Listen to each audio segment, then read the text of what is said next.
असराकी में उनको कह रहे हैं कि भाई लाला मेरे पैसे मेरे गए छुआ गए तो समय भी नहीं देते। आज के जो मेहमान हैं 2014 की इस जगह से उनका सफ़र शुरू हुआ और आज एक सक्सेसफुल एंटरप्रेन्योर बन गए हैं, टॉप रेटेड फ्रीलांसर, चाहे वो फाइवर हो चाहे वो अपवर्क हो। इसके अलावा ब्लॉगिंग भी करते हैं और वहाँ से भी थाउजेंड्स ऑफ डॉलर अर्न करते हैं एफिलिएट ब्लॉगिंग के थ्रू, और फिर लोकल ई कॉमर्स पे भी 1 करोड़ तक की सेल तक पहुंच चुके हैं। और मज़े की बात यह है कि ट्रेनर भी है।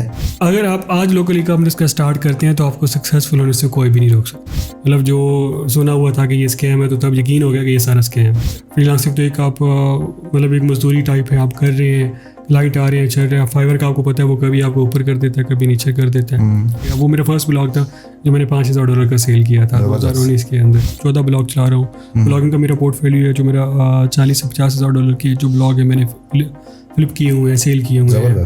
तो जब यहाँ सब कुछ चल रहा था तो फिर उधर पढ़ाने की साइड पर टाइम कैसे निकला और क्या इंटरेस्ट पैदा हुआ, किस तरह आ गए आप उस ट्रेनिंग की साइड पर? वो अभी भी देखिए मेरे हाथ काम रहे ये बात करते हुए, इतनी बड़ी बात है। तो उन्होंने ये स्ट्रेट फॉरवर्ड बात कर दी थी कि हम सोसाइटी की तरफ जा रहे थे। अच्छा। फिर जो कर लेते हैं, जो मान लेते हैं तो वो सक्सेसफुल हो जाते हैं, और जो अभी यूनिवर्सिटी के नए नए नशे में होते हैं, फ्यूचर वाइफ के चक्कर में होते हैं तो वो फिर रह जाते हैं। दूसरा ये है कि वो किसी एक फील्ड के अंदर नहीं रहते। आज हमने स्टोरी फाइवर की लगा दी है तो फाइवर की तरफ भाग पड़ेंगे, कल किसी और ने स्टोरी वो अमेजोन की देख ली तो अमेजोन की तरफ भाग पड़ेंगे। अभी उसने रिसेंटली उसने अल्टस ली है। अच्छा, जबरदस्त। 50 लाख की उसने ली है, जबरदस्त। घर लिया है मुल्तान में और अभी वहाँ पे भी घर लिए है। वो मैट्रिक पास। तो वो जो मैट्रिक पास बच्चा था उसने यूट्यूब से सीखा, आप ये कह रहे हैं। फाइवर आप कर रहे थे, रेवेन्यू भी जारी बात टॉप रेटेड, तो अच्छा रेवेन्यू साइकिल था। तो फिर ब्लॉगिंग पे आने की क्या वजह बनी? अब वो बता रहे हैं 10, 20, 50 की क्लास को कि ऑनलाइन पैसे कैसे बनाते हैं, और अनफॉर्चुनेटली उन्होंने खुद कभी पैसे नहीं कमाए। ऐसे ही ये कैसी फौज तैयार होगी? इसमें 80% ऐसे होंगे वो इनका बिलीव उठ जाएगा इस फील्ड से कि ऑनलाइन कुछ नहीं होता, ये खुद फ्रॉड है। वो ग्राफिक डिजाइनर की ट्रेनिंग दे रहा था वहाँ पे, और यकीन करें क्लास में सबसे गंदे बैनर उसके थे। ये AI टूल्स पर कितना डिपेंड किया जा सकता है, और क्या आज भी AI टूल्स के थ्रू ब्लॉगिंग की जा सकती है? कौन सी स्किल रिकमेंड करनी है ये आप बताते हैं या वो बच्चा खुद अपने आप को एक्सप्लोर करता है? डेली बेस पे 36 आर्टिकल देने थे उस बंदे ने, और वो एक आर्टिकल के $20 ले रहा था। ओहो। अब ये देखें कि उस बंदे की ना अब टोटल अर्निंग मेरे ख्याल $30,000 या $40,000 इसके इर्द गिर्द घूम रही है, जो कि उसकी डायरेक्ट और अपवर्क मिला के। यानी कि आप उसको इस नई दुनिया में ले आए ना, कंप्यूटर की दुनिया में ले आए, तो इसलिए वो ज़्यादा एक्साइटेड थे, वो परफॉर्म भी ज़्यादा करते हैं। जी बिल्कुल, ये बात आपकी बहुत इंपॉर्टेंट है। हाँ, क्योंकि ना पता नहीं, मुझे नहीं पता समझ आती कि कौन के माइंड में बात डालता है। पार्ट टाइम है ये चीज़, और कभी भी की जा सकती है। आप सुबह कोई और काम करें तो शाम को घंटा 2 घंटा इसको भी दे लें तो ये पैसे बनाने लग जाएगी। भाई अगर कोई बंदा पैसे लेके आपको कह रहा है कि आपको प्रॉफिट होगा तो स्कैम है। लेकिन ये यूट्यूब से नहीं देखते, मतलब ये को हम नहीं पढ़ने वाले यूट्यूब से कि आपके अम्मी अब्बू ने आपके ऊपर 40 साल वेस्ट किए, मतलब उनकी 40 साल इतनी एज होती है ना यूनिवर्सिटी बच्चे की, 30 साल 40 साल उन्होंने लगाए। आप देखें उनके हाथ पकड़ें, आप हाथ पकड़ें, आपको खुद फील हो जाएगा कि अब उनके हाथ कांपने लग गए।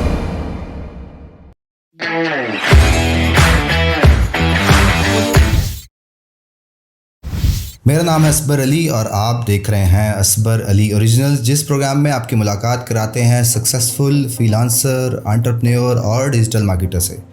तो आज की एपिसोड भी बड़ी ख़ास होने वाली है, तो स्टार्ट करने से पहले चेक कर लें कि आपने यूट्यूब चैनल सब्सक्राइब किया हुआ है, फेसबुक पे पेज फॉलो किया हुआ है, उसके अलावा इंस्टाग्राम पे ही फॉलो कर सकते हैं। ये आज के जो मेहमान हैं 2014 की इस जगह से उनका सफ़र शुरू हुआ और आज एक सक्सेसफुल एंटरप्रेन्योर बन गए हैं। आज के मेहमान हमारे सक्सेसफुल टॉप रेटेड फ्रीलांसर, चाहे वो फाइवर हो चाहे वो अपवर्क हो, उसके अलावा ब्लॉगिंग भी करते हैं और वहाँ से भी थाउजेंड्स ऑफ डॉलर अर्न करते हैं एफिलिएट ब्लॉगिंग के थ्रू, और फिर लोकल ई कॉमर्स पे भी 1 करोड़ तक की सेल तक पहुंच चुके हैं। और मज़े की बात यह है कि ट्रेनर भी है। तो उनकी स्टोरी उन्हीं से जानते हैं और पूछते हैं कैसे पॉसिबल होता है, और आपके लिए भी बहुत सारी चीज़ें, ख़ास बातें अवेलेबल होंगी, तो इसलिए आपने इस पॉडकास्ट को एंड तक देखना है। तो मिलवाते हैं आपको मोहम्मद असलम से। असलम साहब, कैसे हैं आप? ठीक सर, अल्हम्दुलिल्लाह। बहुत शुक्रिया कि आपने टाइम निकाला मेरी ऑडियंस को मोटिवेट करने के लिए।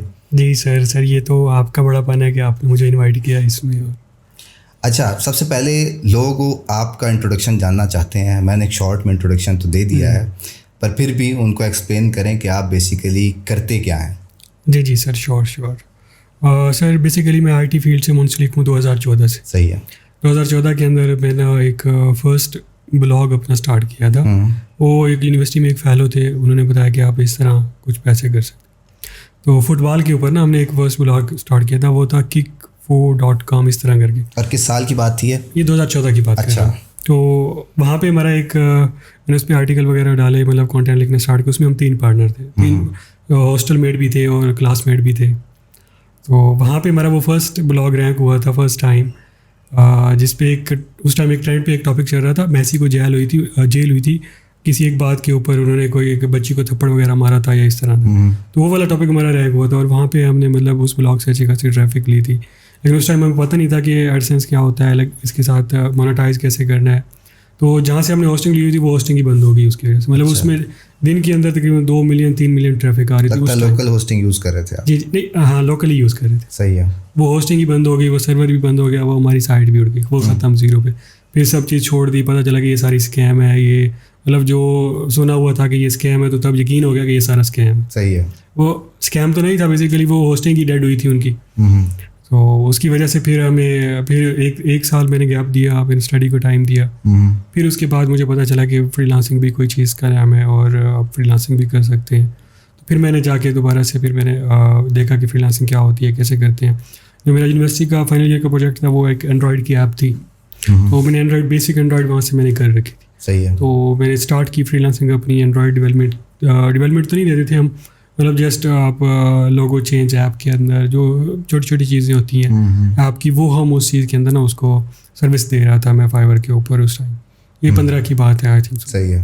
तो फिर मैंने वहाँ से फाइवर स्टार्ट किया। मैं तब से फाइवर करता रहा। फाइवर मैंने उस टाइम भी फाइवर का इतना ज़्यादा आइडिया नहीं था, मेरी 2-3 प्रोफाइल बंद हुई थी इसी वजह से, वो कम्युनिकेशन की वजह से और टर्म्स उसकी फॉलो नहीं कर रहे थे उसकी वजह से। फिर उसके बाद कोई भी मतलब एक यूट्यूब की वीडियो नज़र आई कि उसने कहा कि भाई आपने ऐसे नहीं करना है, ऐसे करना है। वो जब 1-2 प्रोफाइल बंद हुई तो वहाँ से फिर डिसाइड हो गया, वो भी फाइवर भी छोड़ दिया था। फिर तकरीबन जॉब की थी एक सॉफ्टवेयर हाउस के अंदर एंड्रॉयड डेवलपर की मैंने 2 महीने।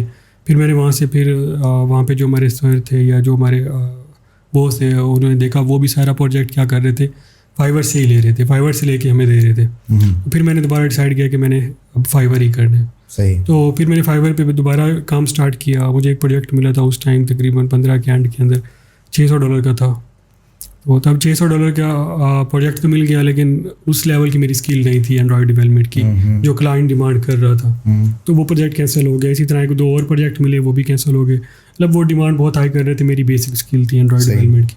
तो फिर मैंने डिसाइड किया कि भाई मुझे ना लगता है कि प्रोग्रामिंग मेरे लिए नहीं है, मुझे यहाँ से फील्ड स्विच करनी पड़ेगी।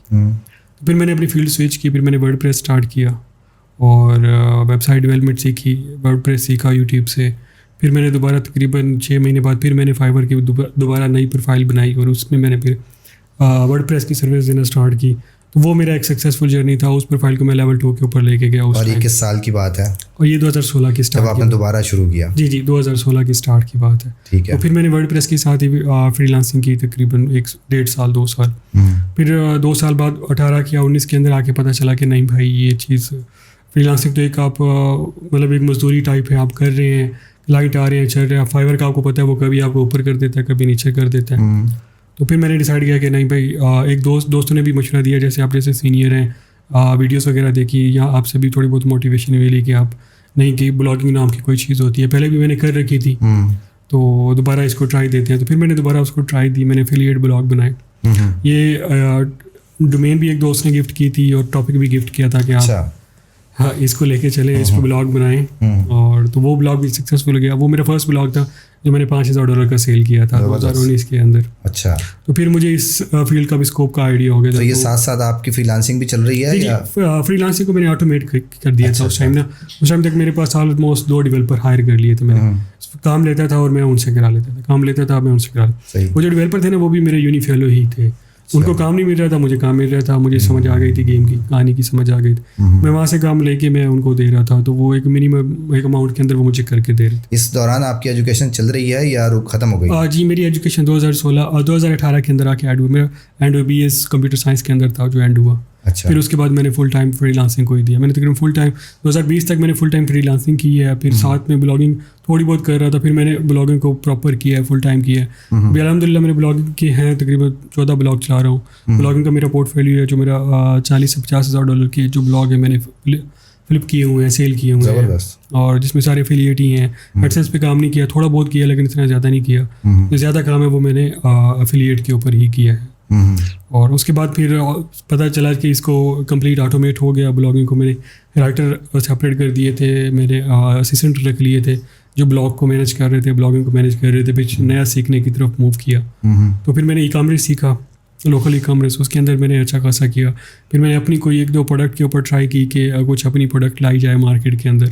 तो उसके ऊपर मैं अभी ऑफ द वीडियो हमने डिस्कस किया है, उसके ऊपर काम चल रहा है। और उस पर मज़ीद भी जैसे कोई विद इन अ मंथ और 2 मंथ इंशाल्लाह मार्केट के अंदर 1-2 प्रोडक्ट और अपनी लॉन्च करना चाहते हैं।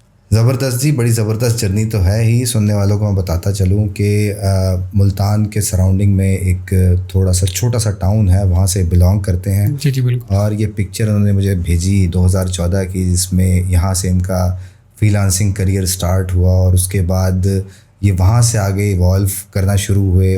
फ्रीलांसिंग की जर्नी का आपने ज़िक्र किया, उसके बाद आगे फर्दर बातें तो आपसे करेंगे। जो ऑटोमेशन का आपने उसमें एक एंगल जो मेरी बड़ी इंटरेस्टिंग बात मुझे वहाँ नज़र आई, मेरा बड़ा फेवरेट टॉपिक भी आई है कि ऑटोमेशन फाइवर को ऑटोमेट किया जा सकता है। ऑटोमेट करने के लिए अब डेफिनेटली आपको कम्युनिकेशन करनी पड़ती है। आप टॉप रेटेड 2 प्रोफाइल्स चला रहे हैं। जी और जब आप ऑटोमेट की बात करते हैं, इसका मतलब ये है कि क्वेरी आप आंसर नहीं करेंगे, कोई और आंसर करेगा। इसका मतलब यह है कि वो आपने बना बनाया एसेट किसी और के हाथ में देने जा रहे हैं या शेयर करेंगे, जो कुछ भी करेंगे। अब उस बंदे को आप कैसे जज करते हैं कि ये इस कैपेबल हो गया है कि अब ये जिम्मेदारी पगड़ी इसको पहना दी जाए? जी बिल्कुल। अच्छा सर, ऐसा जो फाइवर की ऑटोमेशन है या फ्रीलांसिंग की ऑटोमेशन है वो ऐसी नहीं होती कि आप प्रोफाइल किसी के हैंड ओवर कर देते हैं। प्रोफाइल आप एक ऐसे ट्रस्टेड बंदे के, कोई फैमिली मेम्बर है आपका या आपका अपना एक तैयार किया हुआ बच्चा है। मेरे तो जिसमें अपना एक्सप्लेन कर देता हूँ, या तो मोस्ट ऑफ द टाइम मेरा फैमिली मेम्बर देख रहा होता है कोई, या मेरा अपने जो बच्चे तैयार किए हुए हैं अभी मतलब FSC में हैं या इस मैट्रिक लेवल के हैं वो देख रहे होते हैं। और कम्युनिकेशन सारी वो नहीं करते, मतलब ऑटोमेशन में भी आते हैं तो सारी कम्युनिकेशन जो होती है वो बंदा नहीं कर रहा होता। अच्छा। उसको आपने रखा होता है, वो कहीं ना कहीं जाके फंस जाता है। तो उसके लिए क्या होता है कि हम आपस में कम्युनिकेट कर लेते हैं। जैसे अभी मैं यहाँ बैठा हूँ, कोई आप फाइवर पे क्यूरी वगैरह आ जाती है, अगर तो वो हैंडल कर लेगा तो ठीक है, जो बंदा बिठाया, नहीं तो वो मुझे मैसेज कर देगा कि इसका मुझे रिस्पॉन्ड लिख के दे, तो रिस्पॉन्ड लिख के दे देता हूँ या बता देता हूँ, वो वहाँ से हैंडल कर लेते हैं। लेकिन ये कि ऑटोमेट हो सकता है कि ऐसा नहीं है कि ऐसे ऑटोमेट नहीं कर सकते। अभी मेरे करंट टाइम के अंदर 2 तो टॉप रेटेड हैं, वैसे मेरे पास 16 प्रोफाइल हैं जो मैनेज कर सकते हैं। अच्छा। फाइवर की, जिसमें 8 या 9 लेवल 2 पे हैं और 6 हैं या मैंने कहा 5 है लेवल 1 पे। मतलब वो सारी की सारी आपके अंडर हैं? जी सारी की सारी अंडर है। चलो, यहाँ से क्वेश्चन भी मिल जाता है कि वो लोग मल्टीपल प्रोफाइल्स बना रहे होते हैं, तो क्या आप उसको एक ही जगह से मैनेज कर रहे हैं या कैसे चला रहे हैं उसको? जी, एक ही इंटरनेट से मैनेज कर रहा हूँ और सिस्टम डिफरेंट है। अच्छा। हाँ, इंटरनेट के लिए हमने वो डिवाइस ली हुई है, उससे हमारा IP वगैरह चेंज हो जाता है, तो फिर हम एक ही इंटरनेट पे हम उसको मैनेज कर सकते हैं। अच्छा, ज़बरदस्त।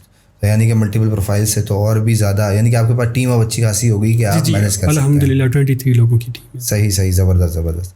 अच्छा, ये बताएं कि लोगों के पास एक्सक्यूज़ेस बड़े हैं। अब ये जो पॉडकास्ट भी हम कर रहे हैं, अब इसके नीचे फिर आ जाएंगे लोग कि नहीं जी मैंने करके देखा है, मेरे से नहीं हो रहा है, ये ठीक नहीं बताते हैं या गलत बता रहे हैं, जो कुछ भी ऐसी बातें होती हैं।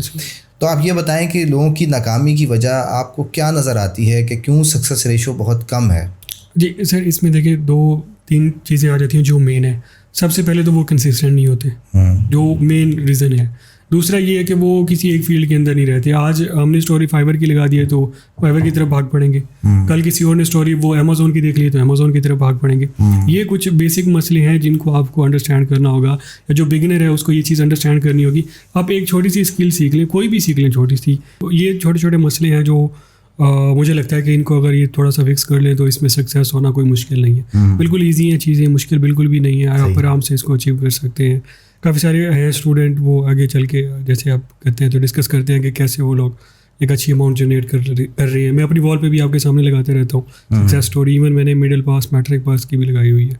हाँ, बल्कि मिडिल पास की जब आपसे डिस्कस हो रही थी तो बड़ी मुझे भी इंटरेस्टिंग लगी, वो हमारी ऑडियंस के साथ ज़रूर शेयर करें। Sir middle pass success story ऐसी है कि गाँव के अंदर ना एक वो होता है ना अर्जेंट फोटोशॉप वाले, जो पासपोर्ट साइज की आपको फ़ोटो वगैरह बना के देते हैं। तो वो एक थे गांव में ना, भाई बना रहे थे। मैं एक दिन गया उनके पास, मैंने कहा यार ये मेरी ना एक फ़ोटो बना के दो, मैंने ना किसी जगह अप्लाई करना।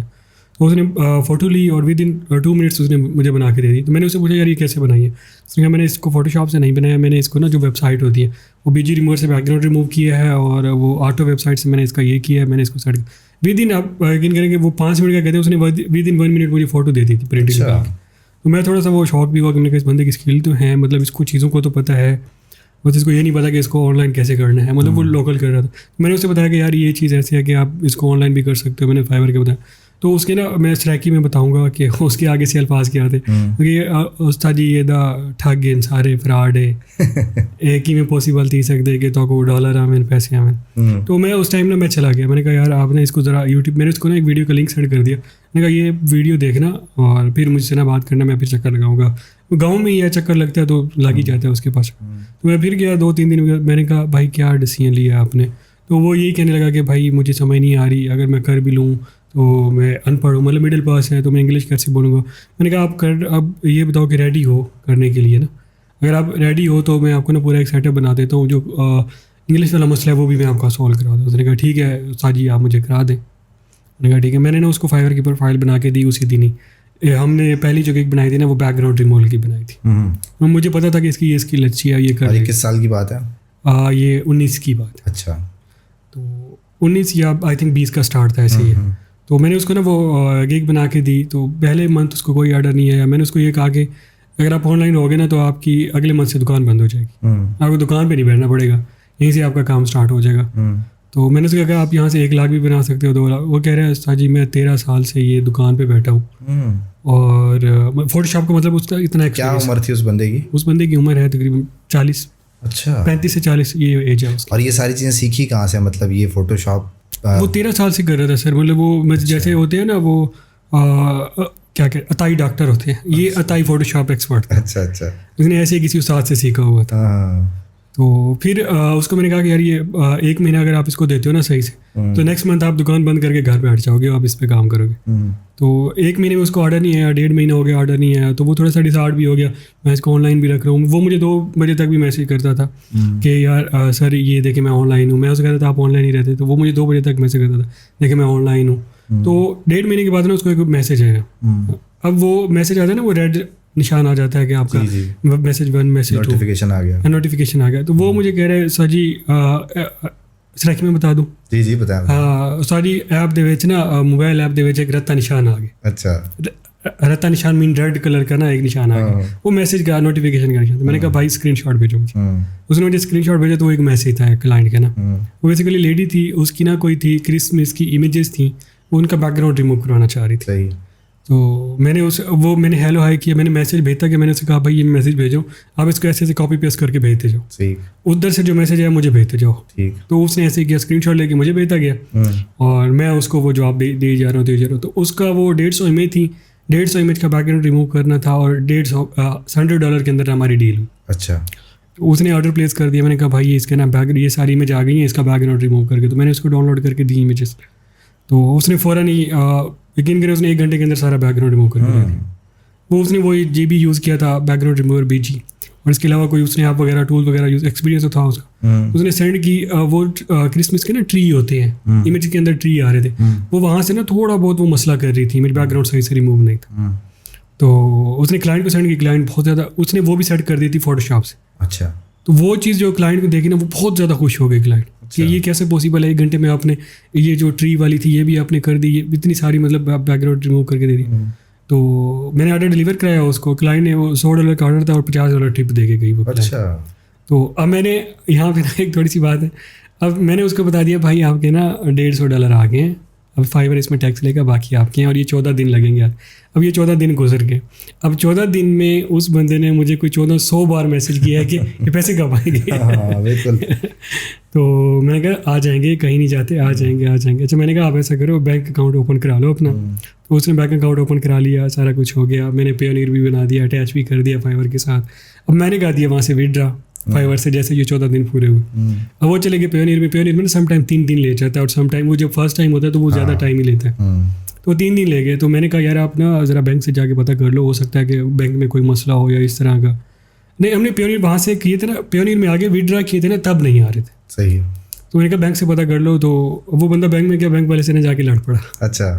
वो असराकी में उनको कह रहा है कि भाई लाला मेरे पैसे मेरे गए आ गए, तू समय को नहीं दे देते। सही है। वो तू मैं मंगवा के नहीं दे, तू समय को पैसे नहीं दे। उसने मुझे कॉल की, मैंने कहा यार वहाँ का मसला नहीं है, ये हो सकता है बैंक का मसला हो। तो वो इस बात को सीरियस ले गया कि बैंक का ही मसला है।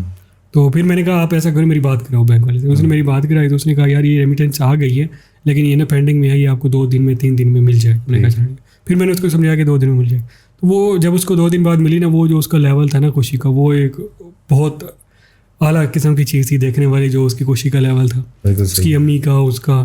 तो फिर उसके बाद ना उस चीज़ को उसने ना परमानेंट कर लिया। फिर वो जो भी क्लाइंट आ रहे थे, मैसेज आ रहे थे, वो मुझे बता रहा था, मैं उसको बता रहा था। दुकान बंद हुई या नहीं हुई? दुकान तो बंद हो गई। अच्छा। वो तो उसी 150 में भी बंद हो गई थी। अच्छा, सही। तो वो कह रहा है कि मुझे 1 महीने में 6,000 7,000 बचता है जाके दुकान से। ये तो $150 एक मतलब 20-25 हज़ार उस टाइम बन रहे थे। बिल्कुल बिल्कुल। तो वो मुझे 1 दिन में बन गए। तो फिर उसने ना तकरीबन 1 महीना या 2 महीने मैंने उसको फुल सपोर्ट दी। मतलब मैं उसके मैसेज का रिप्लाई करता, फिर आप अपने काम होते हैं, वो सारी चीज़ें होती हैं। तो फिर उसकी ना एक भांजी थी पढ़ी लिखी, तो उसने ना उसको 10,000 पे रख लिया। गुड। सिर्फ उसके रिप्लाई करने के लिए फाइवर के। तो अभी तक वो उसको साथ लेके चल रहा है। आप गूगल ट्रांसलेटर भी यूज़ कर लेते हैं। सही है। और खुद भी रिप्लाई कर लेता है। और उसकी एक प्रोफाइल टॉप रेटेड है, और एक उसने लेवल 2 की सेल की है। और बस वो टॉप रेटेड वाली डायरेक्ट क्लाइंट। अभी उसने रिसेंटली मैंने स्टोरी लगाई थी, एक क्लाइंट से उसने $4,000 लिए। अच्छा। और एक लोगो डिज़ाइन की उसने $800 लिए उसी एक क्लाइंट से। अब वो $4,000 थे, वो ग्राफिक डिज़ाइन के नहीं थे। अब उसे पता था कि सर वर्डप्रेस का काम करते, तो इसने क्लाइंट को कहा कि मेरे पास वर्डप्रेस की टीम है, मैं वर्डप्रेस का काम भी कर लूँगा। तो क्लाइंट ने कहा जी मेरी वेबसाइट है, ये बनवानी है। तो उसने वहाँ से ऑर्डर लिया $4,000 का। अच्छा, अब ये भी इसने ना एक स्टोरी, मतलब इसमें एक फ़नी स्टोरी है। अब ये क्लाइंट को कह रहा है कि आप अपना बजट बताएं, वो कह रहा है कि नहीं आप बताओ। अब इसको ये नहीं पता था कि वर्डप्रेस वेबसाइट का कितना लेते हैं। तो इसने कहा कि उसने ना आगे से 4 लिख के भेज दिया क्लाइंट ने कि भैया मुझे 4 की ऑफर भेज दो, या तो उससे मिस्टेक हुई है कुछ। इसने $4,000 की ऑफर भेजी थी। अच्छा। उसने एक्सेप्ट कर ली। जबरदस्त। तो उसकी ये पूरी वेबसाइट जो थी 1 दिन की थी। ये थी बेसिकली रग क्लिनिक की ना वेबसाइट की सर्विस दे रहा था वो यूके के अंदर। तो वो हमने 1 दिन के अंदर वेबसाइट बना के दे दी उसको। तो उसमें से जो हमारा कट था डेवलपर का वो हमने लिया, बाकी उसके पास पेमेंट है। तो अभी वो लोकल भी काम कर रहा है, और माशाल्लाह इस फील्ड के अंदर भी बहुत अच्छा काम कर रहा है। सही सही। उसने आगे 2 ग्राफिक डिज़ाइनर भी रखे हैं बच्चे, जिनसे वो आगे काम कराते रहते। ये उसकी स्टोरी। बस वो आपकी सपोर्ट ज़्यादा रही उसमें, और आपने कन्विंस किया ज़्यादा कि ये यहाँ से पॉसिबल हो सकता है, इसलिए वहाँ से रिजल्ट आ सका। क्योंकि जाहिर बात है, इस स्टेज पर बंदे को माइंड बनाना, उसको कन्विंस करना, फिर वही पहली इनकम जो होती है वो बड़ा बूस्ट देती है आपको। और फिर उसके लिए वो बहुत ज़्यादा थी, क्योंकि वो ऐसी जगह पे रहता था, जिस तरह आपने बताया कि शॉप से जो है वो इतनी रेवेन्यू जो है वो आ जाती है। अब ये तो ज़बरदस्त स्टोरी तो है ही कि एक बंदा जो कि मिडिल पास था, उसने कैसे जो है ना वो किया, और फिर उस कम्युनिकेशन का हल कैसे निकाला। अब उसने अपने जो है वो रिलेटिव में से ही हायरिंग करके। अब लोग बहुत ज़्यादा पढ़ लिख जाते हैं, और फिर भी जो है वो मतलब वो उनके पास वो स्किल्स हैं। इस तरह हम इंग्लिश की बात कर रहे हैं कि वो इंग्लिश की स्किल भी अवेलेबल है, सारी स्किल्स भी वो अच्छी तरह सीख सकते हैं, और क्लाइंट सेटिस्फेक्शन भी शायद वो कर सकते हैं, फिर भी काम नहीं कर रहे होते। और फिर वो एक जो आपने मैट्रिक पास बच्चे की जो स्टोरी थी, वो फिर यहाँ बात आती है कि जी अब लेवल अपग्रेड हो गया, मिडिल से मैट्रिक के पास आ गए, और मैट्रिक में आने के बाद जाहिर बात है थोड़ी और स्किल्स अपग्रेड हो जाती है मिडिल के बाद। तो उसका कितना इम्प्रूवमेंट होता है, और उस स्टोरी के अंदर क्या है ऐसी खास बात? चलो उसमें भी देखिए सपोर्ट तो मेरी रही है, जैसे इसके साथ रही है मिडिल पास वाले के साथ। लेकिन इसके अलावा वो बंदा बहुत ज़्यादा मतलब चिपकू टाइप था, चीज़ों को ना अपने थोड़ा सा हिंट भी दे दिया वो कर लेता था। सही है। तो इस वजह से ना वो भी क्या आपके एरिया में से बिलोंग करता? जी जी जी, मेरे गाँव से ही है, गाँव से ही है वो। इस टाइम वर्डप्रेस का जो डेवलपर है ना, आप जिसने PhD कर रखी है प्रोग्रामिंग में, आप उसको भी साथ बिठा दें, वो उसको भी करीब नहीं आने देगा। तो कैसे सीखा उसने? वो उसने सारा यूट्यूब से सीखा, एक्सपेरिमेंट कर करके सीखा है। अच्छा। अब उसके 2 छोटे भाई हैं, उसने उनको भी साथ लगाया हुआ है कि वो भी प्रॉपर फाइवर पे और डायरेक्ट क्लाइंट से वो सारा काम कर। अभी उसने रिसेंट उसने अल्टस ली है। अच्छा, जबरदस्त। 50 लाख की उसने ली है रिसेंट। जबरदस्त। घर लिया है मुल्तान में और अभी वहाँ पे भी घर लिए है। वो मैट्रिक पास। तो वो जो मैट्रिक पास बच्चा था उसने यूट्यूब से सीखा, आप ये कह रहे हैं। उस यूट्यूब से सीखने में उसे कितना टाइम लगा? अच्छा सर, ये ना तकरीबन 6 महीने मेरे पास आता है। अच्छा। गाँव में ना उधर मैं हफ्ते में 1 दिन आ जाता था, जहाँ पे इसको मसला आता था ना ये आ जाता था, सर मुझे ये मसला आ रहा है मुझे सोल्व कर। वो उसका जब मसला सोल्व हो जाता था उसको थोड़ी सी मोटिवेशन भी मिल जाती थी कि ये मैंने कर ली है। सही है। मैंने वेबसाइट बना ली। तो मेरी याद है फर्स्ट टाइम मैंने ना उसको पेप्सी वालों की वेबसाइट दी थी। लेकिन मुझे सेम ऐसी वेबसाइट बना के लाओगे तो मेरे तरफ आना वरना ना आना।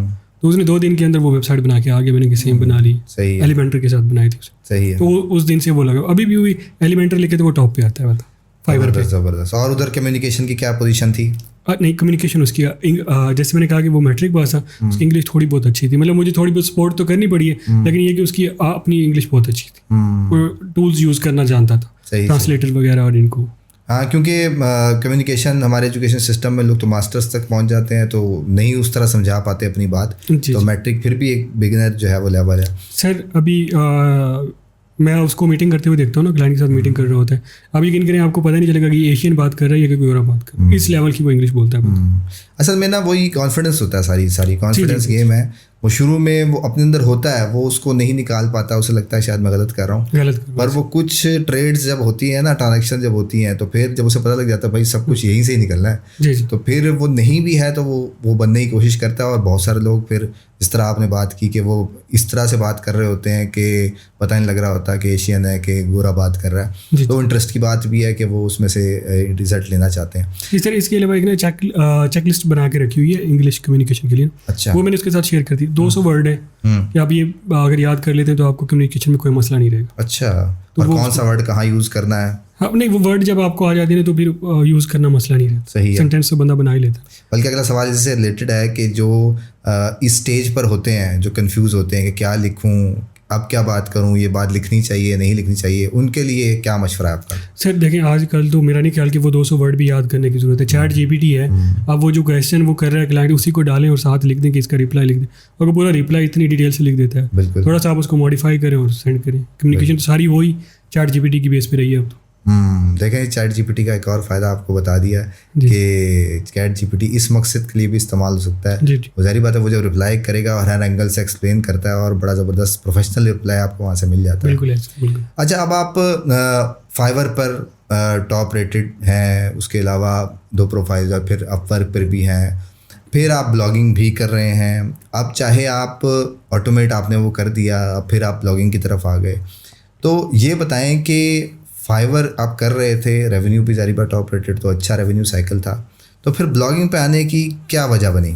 सर देखिए, ये एक तो मोटिवेशन थी, फील्ड के लोगों के साथ अटैच थे फेसबुक के ऊपर, वहाँ से मोटिवेशन मिली। दूसरा ये कि जो सीनियर दोस्त थे वो बार बार यही कह रहे थे कि भाई ये ना मतलब फुल टाइम आपका नहीं है, ये कभी फाइवर अप हो जाता है कभी डाउन हो जाता है। एक ये भी डर रहता है फ्रीलांसर, अगर फाइवर पे आप बेस कर रहे हैं तो ये तो डर आपका रहेगा लाइफ टाइम, अगर आप कभी वो आप कर देता है कभी डाउन कर लेता है। तो ये एक मेन रीज़न थी कि मुझे कोई ऐसा मतलब पैसिव इनकम सोर्स चाहिए।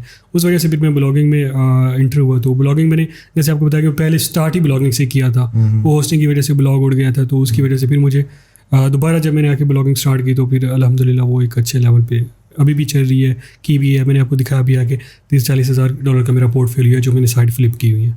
सही है। तो फिर आपने बताया कि वो भी आपने ऑटोमेशन पर डाल दी है। जी। अब वो ऑटोमेट कैसे किया वो भी शेयर करें। जी, वो प्रॉपर ऑटोमेट पे।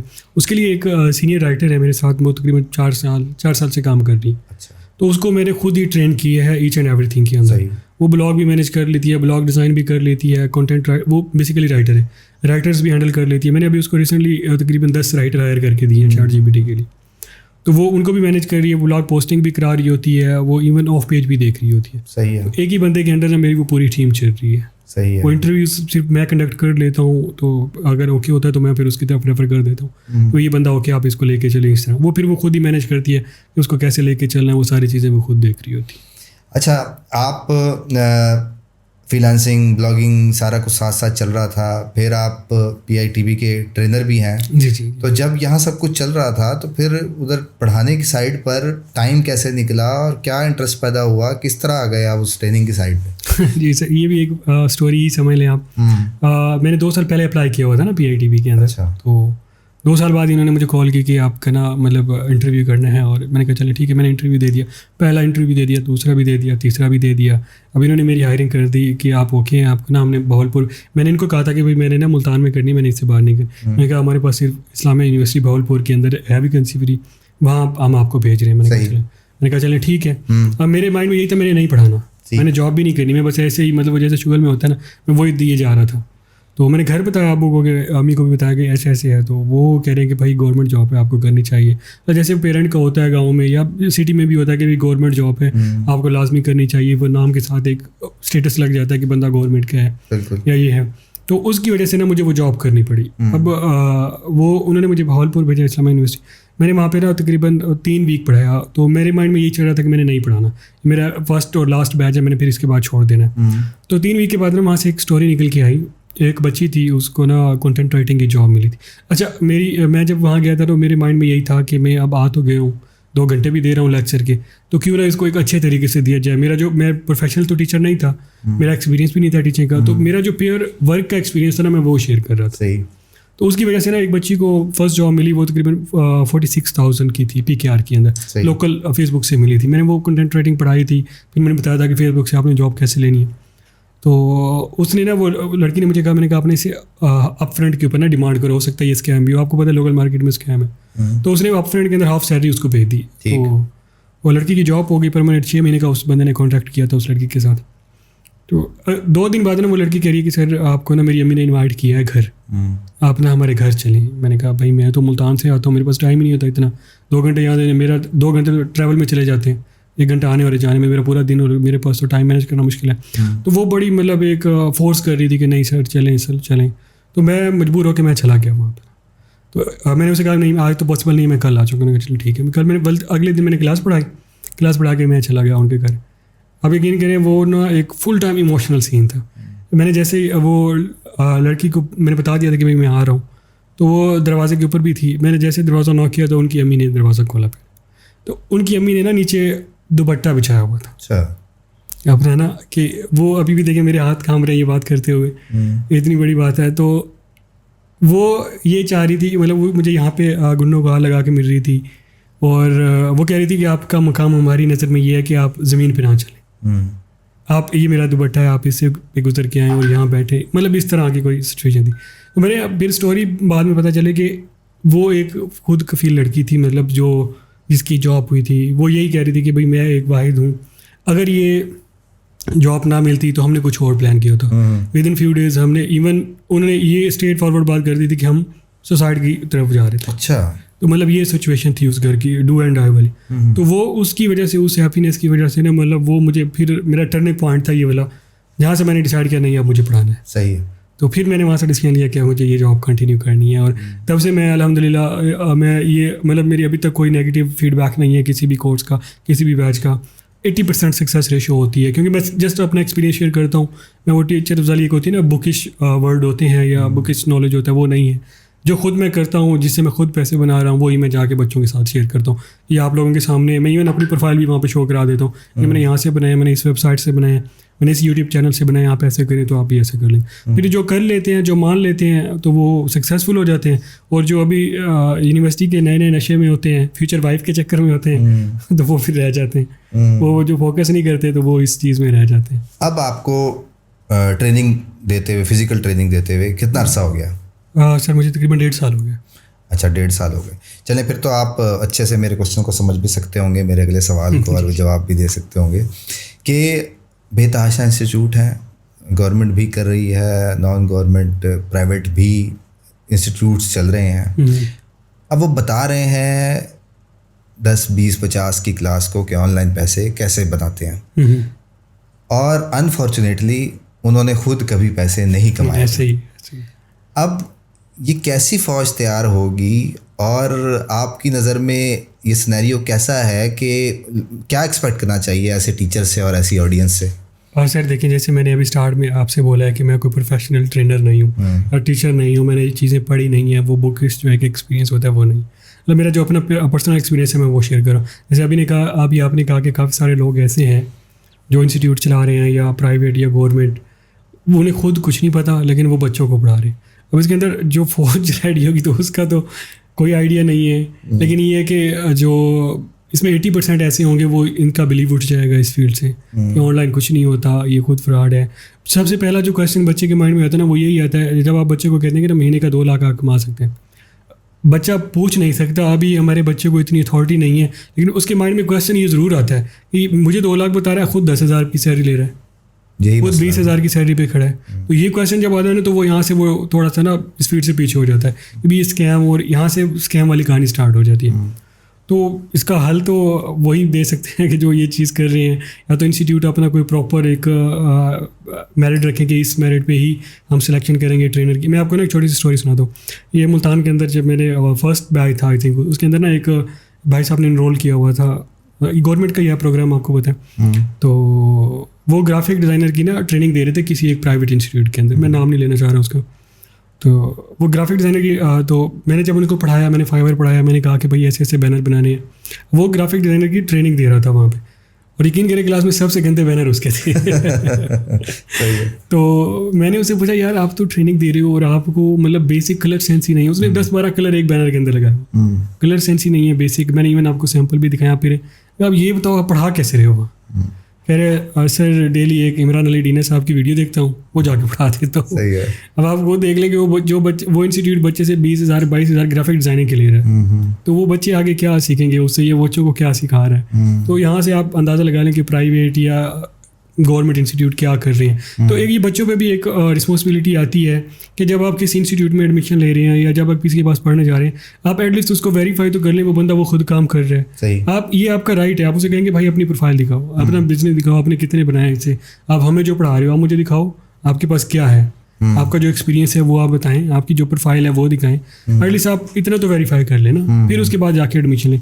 अगर आप ऐसे ही जाके एडमिशन ले लेंगे तो आप यकीन करें आपने खूह में छलांग लगा दी, आप तैर के बच गए तो बच गए, वरना आपकी वो आपके जो सैलरी है, जो फ़ी है जो आपने बड़ी मुश्किल से इकट्ठी की है, वो आपकी वेस्ट है, वो आपकी गई।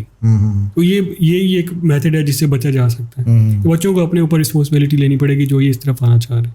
बिल्कुल सही है। यानी कि आप अब क्या ये मैसेज देना चाहते हैं उन बच्चों को कि जिस ट्रेनर से पढ़ो उसका बैकग्राउंड चेक करो, उसका देखो वो कमाता है या नहीं कमाता, उससे रिटर्न बढ़ जाएगा। जी बिल्कुल ऐसा है। आप जिसके पास पढ़ने जा रहे हैं ये आपका राइट है, आप उसे कहें कि भाई आप हमें पढ़ाने जा रहे हैं, हमने आपको इतनी फीस पे कर रहे हैं, तो एटलीस्ट आप हमें दिखा देंगे आपने जो काम किया आपने किस तरह किया है। आप अपनी प्रोफाइल शेयर नहीं कर सकते, एटलीस्ट वीडियो बना के अपना यूज़र नेम हाइड करके अर्निंग दिखा दें, या आप दिखा दें आपकी प्रोफाइल किस लेवल की। अपवर्क की तो नहीं होती ना हाइड, अब वो पूछ लें उससे। या अगर आप अमेजोन करना चाह रहे हैं, एटलीस्ट उसका अकाउंट तो देख लें कि अमेजोन के ऊपर है भी सही, उन्होंने अमेजोन का अकाउंट भी बनाया हुआ है, कभी नहीं बनाया। वो लॉगिन करने जा रहे हैं, आप उसे एटलीस्ट ये देंगे कि जो उसका मिनी माइल्स एक पोर्टफोलियो वेबसाइट है उसे क्या वही दिखा दे, कुछ दिखाए तो सही ना आपको, जिसकी बेस पे आप उसके पास एडमिशन लेने जा रहे हैं। बिल्कुल सही है। तो ये चीज़ें आप देख के लेंगे तो फिर ही आप इसको थोड़ा सा सुधार सकते हैं सिस्टम को। वरना ये कोर्स जो है, जो मंजन सेलर जो एक टर्म यूज़ की जाती है इनके लिए, ये ऐसे लूटते रहेंगे और जो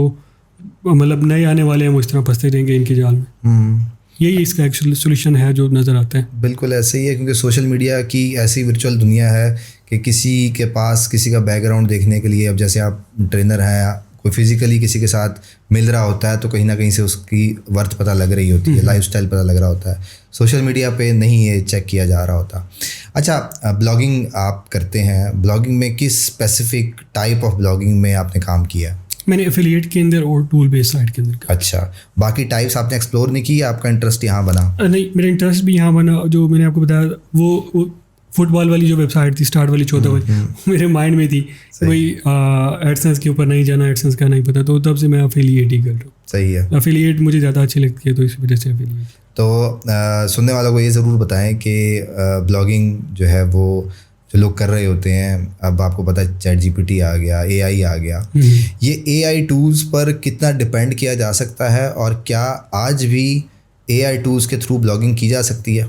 जी बिल्कुल की जा सकती है, लेकिन आप प्योर ChatGPT या AI टूल्स के ऊपर रिलाई नहीं कर सकते। सही आपको इसके मिड में एक ह्यूमन राइटर चाहिए होता है, सही है। जो उसको प्रॉपर एक ह्यूमन टर्म के अंदर कन्वर्ट करे आर्टिकल को, प्रॉपर आपका जो कंटेंट है उसको प्रॉपर जो इंटेंट है उस देखिए गूगल ने भी कहा है ना कि भाई आप लिखो चैट जीपीटी से, लेकिन यूज़र का इंटेंट या यूज़र को जो वैल्यू चाहिए वो आपके आर्टिकल के अंदर होनी चाहिए। अगर आप ह्यूमन बीट आके आप वो वैल्यू ऐड कर देते हैं तो वो एक बहुत अच्छा आर्टिकल देखिए जो चैट जीपीटी दे रहा है या कोई भी टूल दे रहा है वो आपको प्लेन कंटेंट दे रहा है, प्लेन टेक्स्ट दे रहा है, आर्टिकल नहीं दे रहा। आपको उसको आर्टिकल के अंदर कन्वर्ट करना है, फिर आपको उसको यूज़ करना है अपने ब्लॉग के लिए या जिस पर्पज़ के लिए भी आप उसको यूज़ करना चाह रहे हैं उसको आप यूज़ करें। इसकी अगर एग्जांपल दे देना आपको बेसिक से समझाने के लिए लोगों जी को जी कि ये ह्यूमन और कैसे क्योंकि एक कंटेंट है आपने मांगा वो जीपीटी ने लिख के दे दिया, अब उसको ह्यूमन तक लेके जाने के लिए या ह्यूमन उसके अंदर ऐड करने के लिए उसे किस नज़र से देखना होगा? जी अब देखिए एक आर्टिकल है, हम एज्यूम कर लेते हैं कि आपने शाहिद अफरीदी के ऊपर लिखना है। आपने लिखा कि हुज शाहिद अफरीदी, अब उसने आर्टिकल कंप्लीट लिख के दे दिया। अब उसके अंदर वो क्या करेगा, उसकी वाइफ का भी जिक्र कर देगा, उसके पेरेंट्स का भी जिक्र कर देगा। अब जिक्र करने की हद तक ठीक है, बायो में लिखने की ठीक है, लेकिन वो उसको प्रॉपर एक्सप्लेन कर रहा होगा।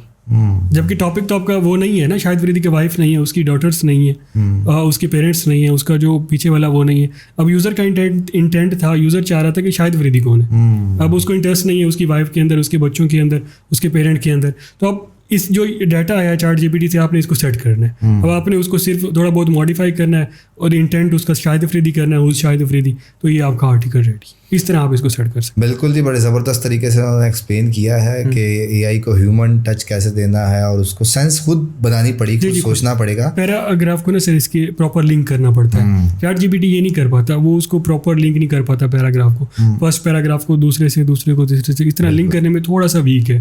तो इसको जब आप प्रॉपर एक आर्टिकल, एक स्टोरी टाइप और इस तरह इस फॉर्म में कर देंगे तो प्रॉपर एक आपका और यूनिक और यूज़र इंटेंट अकॉर्डिंग आर्टिकल बन जाएगा। हाँ, इन शॉर्ट ये है कि जो आपका टाइटल है उस आर्टिकल का वो आपने सीखना है और देखना है कि उससे रिलेटेड इन्फॉर्मेशन ऐसे एक्सप्लेन हुई हुई हो जो उसकी गिर्द ही रहे, जी बाहर ना चली जाए कॉन्टेक्स्ट से। बिल्कुल ठीक है, ये तो जी आपको आइडिया हो गया ब्लॉगिंग का। अब चलते हैं वापस फ्रीलांसिंग पे। जी। अब फ्रीलांसिंग में फाइवर है, फाइवर आप ट्रेनिंग भी देते हैं। ऑन एवरेज कौन सा बच्चा है जिसको फ्रीलांसिंग करनी चाहिए और किस स्किल पे करनी चाहिए?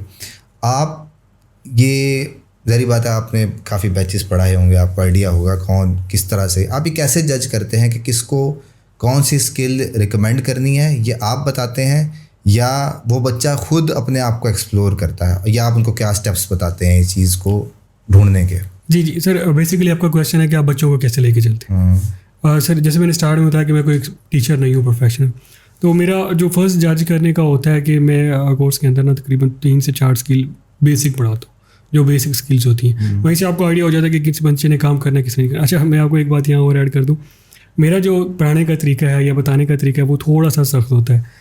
अब मैंने आज की आपको असाइनमेंट दी है बच्चे को, उसने कल नहीं की तो वो कल से ख़त्म है, वो कोर्स में ही नहीं है, ख़त्म। अच्छा। चाहे वो अब नेक्स्ट कोर्स में इनरोल हो तो इसमें नहीं आ सकता। तो जब ये चीज़ आप करते हैं तो वहाँ से वो आते तो आपके वैसे चले जाते हैं बच्चे, फिर जो पीछे रह जाते हैं वो काम करने वाले ही रह जाते हैं एटलीस्ट। फिर उनके साथ आप जो भी चीज़ बता रहे होते हैं या जो भी चीज़ आप शेयर कर रहे होते हैं वो उसको पिक कर रहे होते हैं। वो उसको पिक कर रहे होते हैं तो आपको पता होता है कि ये बंदा इस काबिल है कि ये कहीं भी एडजस्ट हो सकता है। तो फिर उसको मैं मिनिमम भी हमारी जो स्किल्स होती हैं वो ड्यूरिंग कोर्स ही 4 से 5 जो मेन स्किल हैं वो उसको सिखाते हैं। तो इसके अंदर कंटेंट राइटिंग है, फेसबुक ऐड है और इंस्टीम ऐड है, इसके अलावा आपके गूगल ऐड है, टिकटॉक ऐड है, ये सारी चीज़ें। फिर उसके बाद ब्लॉगिंग, फिर उसके बाद यूट्यूब, ये सारी चीज़ें उसके अंदर निकल। अब ये ऐसे नहीं होता कि मतलब मैं ऐसे बता दूं कि ये कंटेंट राइटिंग होती है, नहीं। मैं दिखाता हूँ कि भाई ये देखिए मेरी प्रोफाइल है, ये कंटेंट राइटिंग से मैंने इतने पैसे बनाए हैं, ये मेरा ब्लॉग है, मैंने कंटेंट राइटिंग करके मैंने इससे इतने पैसे बनाए हैं।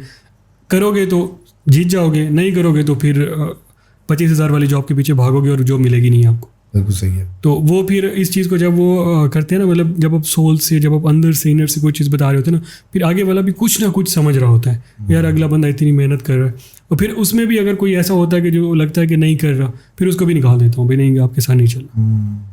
तो इस वजह से यही है कि अगर आप इस चीज़ को अच्छे से एक्सप्लेन कर दें तो बच्चा आप खुद ही जज कर लेते हैं कि इसको कितना टाइम लगेगा, ये कर पाएगा या नहीं कर पाएगा। अब कुछ ऐसे बच्चे आ जाते हैं जो करना चाह रहे होते हैं लेकिन हो नहीं रहा होता, वो किसी ऐसी फील्ड से होते हैं जो उसका टच ही नहीं होता आईटी के साथ, फिर उसके साथ थोड़ी सी एक्स्ट्रा मेहनत करनी पड़ती है, वो भी कर जाता है, पिक कर जाता है चीज़ों को, निकल जाता है उसमें। ऑन एवरेज आप क्या समझते हैं कि कितना टाइम लग जाता है एक फाइवर अकाउंट को चलने में? सर देखिए ये दो मेथड है इसमें भी, आपको पता है मार्केट में क्या चल रहा है। एक तो वो फेक वाला है कि आप फेक रिव्यू लें, दूसरा अगर आप ओरिजिनल तरीके से चलाना चाह रहे हैं तो आपको मिनिमम भी 2 मंथ लगते हैं। सही है। उसको प्रॉपर चलाने में, उसको ऑर्गेनिक तरीके से ऑर्डर लेके आने में। लेकिन उसके पीछे भी थोड़ी सी आपका हार्ड वर्क है। उसके मतलब ऐसा नहीं है कि प्रोफाइल बना के छोड़ दिए, आपको प्रॉपर प्रमोट करना है, आपको कोरा का यूज़ करना है, आपको पिंटरेस्ट का यूज़ करना है, आपको लिंक्डइन का यूज़ करना है। आपने लोगों को बताना है कि आपके पास ये स्किल है और आप ये सेल कर रहे हैं, फिर ही जाके लोगों का इंटरेस्ट बनेगा। वो एक रिसर्च भी है ना, आप किसी भी चीज़ को, किसी भी बंदे को एक चीज़ 30 बार दिखा देते हैं तो वो एक्शन लेने पे मजबूर हो जाते हैं। तो जब आप ये बार बार सोशल मीडिया पे दिखाते हैं कि भाई आप कंटेंट राइटर हैं, आप एसईओ के एक्सपर्ट हैं, ब्लॉग, तो वहीं से आपके क्लाइंट निकलना स्टार्ट हो जाते हैं। तो यानी कि आप कहते हैं कि अपने आप को जो है ये सारे सोशल मीडिया पर भी उस प्रोफाइल की जो है पब्लिसिटी करनी चाहिए कि मैं सर्विस दे रहा हूं। बिल्कुल उसकी लाजमी है प्रमोशन। सही है। आप बताएं कि फाइवर को सपोर्ट करता है बिगिनर को जगह बन जाती है वहाँ पर, इसलिए हमारे लोकेशन में फाइवर की बहुत ज़्यादा हाइप बनी हुई है। अपवर्क को उतना फोकस नहीं किया जाता फाइवर की निस्बत, और माशाल्लाह से आप अपवर्क पे भी टॉप रेटेड हैं। तो कोई सक्सेस स्टोरी अपवर्क से रिलेटेड भी हमारी ऑडियंस के साथ शेयर करें। जी, अपवर्क के रिलेटेड मेरे फर्स्ट बैच से था, भावलपुर इस्लामिया यूनिवर्सिटी से इमरान शफीक करके एक लड़का था।